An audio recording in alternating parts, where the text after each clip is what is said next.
അസ്സലാമു അലൈക്കും വറഹ്മത്തുള്ളാഹി വബറകാതുഹു. ഹദീസ് പഠനം. ബിസ്മില്ലാഹിർ റഹ്മാനിർ റഹീം. അൽഹംദുലില്ലാഹി റബ്ബിൽ ആലമീൻ. വസ്സലാത്തു വസ്സലാമു അലാ റസൂലിഹിൽ അമീൻ വഅലാ ആലിഹി വസഹ്ബിഹി അജ്മഈൻ.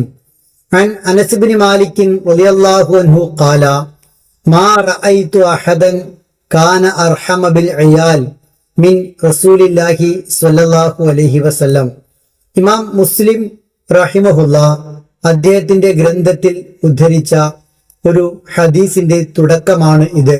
അനസ് ഇബ്നു മാലിക് റളിയല്ലാഹു അൻഹു പറയുന്നു, ഞാൻ കുടുംബക്കാരോട് ഏറ്റവും കാരുണ്യമുള്ള ആളായി റസൂലുള്ളാഹി സ്വല്ലല്ലാഹു അലൈഹി വസല്ലമയെ പോലെ ആരെയും കണ്ടിട്ടില്ല. റസൂൽ സല്ലല്ലാഹു അലൈഹി വസല്ലമയുടെ കൂടെ നീണ്ട വർഷങ്ങൾ ജീവിച്ച പ്രവാചകൻ സല്ലല്ലാഹു അലൈഹി വസല്ലമക്ക് സേവനങ്ങൾ ചെയ്തു കൊടുത്ത അതിശ്രേഷ്ഠനായ സ്വഹാബി വര്യനാണ് മഹാനായ അനസ് റളിയല്ലാഹു അൻഹു. അദ്ദേഹം റസൂൽ കരീം സല്ലല്ലാഹു അലൈഹി വസല്ലമയോടുള്ള സഹവാസത്തിൽ പ്രവാചകന് നൽകുന്ന ഏറ്റവും വലിയ സവിശേഷതകളിൽ ഒന്ന് കുടുംബത്തോട് ഏറ്റവും അധികം കാരുണ്യമുള്ള വ്യക്തിയായിരുന്നു റസൂലുള്ളാഹി സ്വല്ലല്ലാഹു അലൈഹി വസല്ലം എന്നാണ്. സ്വന്തം വീട്ടിൽ കരുണയുള്ള സ്വഭാവം കാണിക്കുക എന്നത് അതിപ്രധാനമാണ്. ആരോട് എത്ര വലിയ കാരുണ്യം കാണിച്ചാലും എത്ര നല്ല സ്വഭാവത്തോടെ പെരുമാറിയാലും വീട്ടിൽ അതില്ലെങ്കിൽ ആ മനുഷ്യനെ ഒരു നിലക്കും അംഗീകരിക്കാൻ പറ്റില്ല. ഏതൊരു മനുഷ്യന്റെയും ഏറ്റവും നല്ല സ്വഭാവവും ഏറ്റവും നല്ല കാരുണ്യ ഗുണവും വാത്സല്യ ഗുണവും എല്ലാം ആദ്യം അനുഭവിക്കേണ്ടത് അവരുടെ വീട്ടുകാരാണ്. വീട്ടിലെ എല്ലാവരോടും വളരെ നല്ല രൂപത്തിൽ പെരുമാറുകയും അവരോട് ഏറ്റവും അധികം കാരുണ്യത്തോടെ പെരുമാറുകയും ചെയ്തുകൊണ്ട് മാതൃക കാണിച്ച് വേണം പുറത്തുള്ളവരോട് കരുണയോടെ പെരുമാറാൻ. പുറത്തെല്ലാവരോടും നല്ല രൂപത്തിൽ പെരുമാറുകയും എന്നാൽ വീട്ടിൽ മാത്രം അതിന് തയ്യാറാവാതിരിക്കുകയും ചെയ്യുന്ന ആളുകളുണ്ട്. അവർ അള്ളാഹുവിന്റെ പ്രവാചകൻ മുഹമ്മദ് മുസ്തഫ സ്വല്ലല്ലാഹു അലൈഹി വസല്ലമയുടെ പാതയിലല്ല ചരിച്ചുകൊണ്ടിരിക്കുന്നത്. കാരണം പ്രവാചകൻ റസൂൽ കരീം സല്ലല്ലാഹു അലൈഹി വസല്ലമയുടെ കാരുണ്യ സ്വഭാവം ആദ്യം അനുഭവിച്ചതും ആദ്യം ആസ്വദിച്ചതും അദ്ദേഹത്തിന്റെ വീട്ടുകാരായിരുന്നു. ഇണകളോടാവട്ടെ മക്കളോടാവട്ടെ എല്ലാവരോടും അങ്ങേയറ്റം കാരുണ്യത്തോടെയായിരുന്നു മഹാനായ റസൂലുള്ളാഹി സ്വല്ലല്ലാഹു അലൈഹി വസല്ലം പെരുമാറിയിരുന്നത്. തന്റെ വീട്ടിൽ എന്തെങ്കിലും ഇഷ്ടപ്പെടാത്ത പെരുമാറ്റമോ സ്വഭാവമോ ആരിൽ നിന്നെങ്കിലും ഉണ്ടായാൽ അതിനപ്പോൾ തന്നെ പ്രതികരിക്കുകയും അക്ഷമനായി പെരുമാറുകയും വലിയ അർത്ഥത്തിൽ പ്രശ്നം സൃഷ്ടിക്കുകയും ചെയ്യുകയല്ല റസൂലുള്ളാഹി സ്വല്ലല്ലാഹു അലൈഹി വസല്ലം ചെയ്തിരുന്നത്.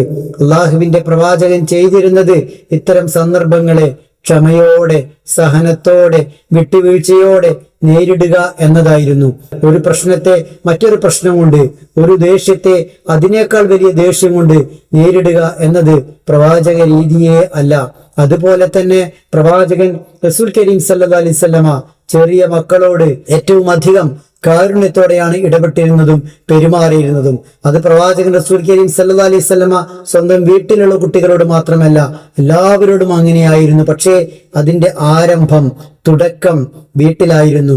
വീട്ടിലുള്ളവരോട് ഏറ്റവും നന്നായി പെരുമാറുക എന്നത് ഒരു വിശ്വാസിയെ സംബന്ധിച്ചിടത്തോളം ഇഹലോകത്ത് മാത്രം ആവശ്യമുള്ള ഒരു സംഗതിയല്ല. പരലോകത്ത് അള്ളാഹുവിന്റെ കോടതിയിൽ ഒരു വിശ്വാസിയുടെ നമസ്കാരവും നോമ്പും സകാത്തും ദിക്റുകളും മറ്റെല്ലാ ആരാധനാ കർമ്മങ്ങളും വിചാരണക്ക് വിധേയമാക്കുമ്പോൾ അതിലെല്ലാം തൃപ്തികരമാണ് എന്ന് കണ്ടാൽ ഏറ്റവും അധികം അടുത്ത് ജീവിക്കുന്ന എപ്പോഴും ഇടപഴകുന്ന വീട്ടുകാരോട് ചോദിക്കും, പെരുമാറ്റം എങ്ങനെയായിരുന്നു നിങ്ങളോട് ഇടപെട്ടിരുന്നത് എന്ന്.